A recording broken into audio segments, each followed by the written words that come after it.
24 ঘন্টার মধ্যে উদ্ধার করতে হবে।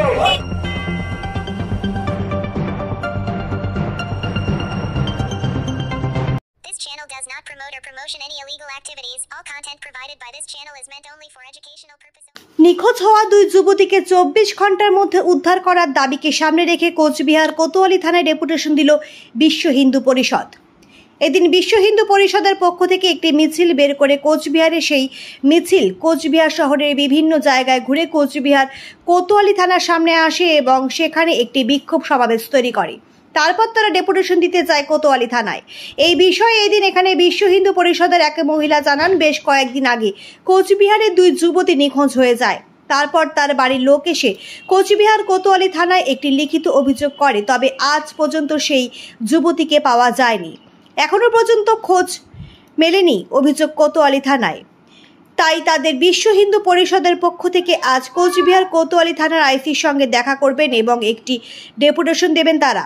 এই বিষয়ে তিনি আরও জানান, আগামী 24 ঘন্টার মধ্যে যদি সেই দুটি যুবতীকে খুঁজে বের করতে না পারে কোচবিহার কোতোয়ালি থানার পুলিশ, তাহলে আগামী দিনে বৃহত্তর আন্দোলনে যাবে বিশ্ব হিন্দু পরিষদ। এই বিষয়ে তিনি আরও কি জানিয়েছেন শুনে নেব। আমাদের কুচবিহার জেলার 4 নম্বর ওয়ার্ডের আমাদের দুর্গা বাহিনীর সক্রিয় সদস্যা সুশ্রী তানিয়া রবিদাস এবং তার সাথে পায়েল চক্রবর্তী বলে একজন মহিলা, তারা দুজন নিখোঁজ হয়ে যায় এবং নিখোঁজ হওয়াটাও খুব রহস্যজনকভাবে। যে সেই পায়েল চক্রবর্তী মহোদয়া উনি সুশ্রী তানিয়া রবিদাসকে ডেকে নিয়ে যায় ওনার ক্লাসরুম থেকে। ডেকে নিয়ে যাওয়ার পরে তারা নিখোঁজ। তো পরিবার খুব চিন্তাগ্রস্ত হয়ে পড়ে সারাদিন ধরে। তারপরে রাত্রি 9টার নাগাদ এসে থানায় তারা একটা মিসিং ডায়েরি করে যায়। তো মিসিং ডায়েরি অবধি ঠিক ছিল। তারপরে নিজেদের মহলে আমরাও খোঁজখবর করেছি, আমাদের সাংগঠনিক মহলে, কিন্তু মেয়েটির কোনো খোঁজ আমরা পাইনি। তো বিগত দিনে আমরা অনেকবার থানায় আমাদের সংগঠনের তরফ থেকে আসা হয়েছে। আসার পরে আজকের দিনও টিল না 12-13 দিন হয়ে গেল, আমরা কিন্তু মেয়ে দুটোর কোনো খোঁজ খবর পাইনি।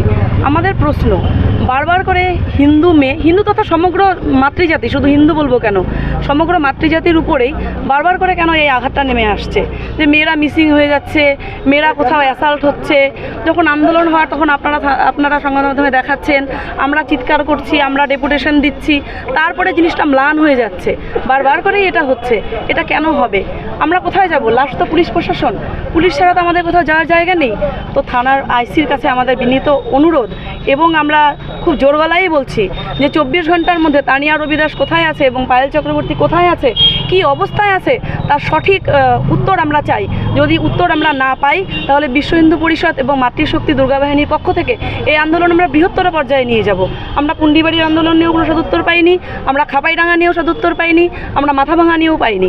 আমরা যদি 4 নম্বর ওয়ার্ডের এই রবিদাস পল্লীর 5 নম্বর ওয়ার্ডের এই রবিদাস পল্লীর মেয়েটির যদি উত্তর না পাই, আমরা আন্দোলন বৃহত্তর দিকে নিয়ে যাব।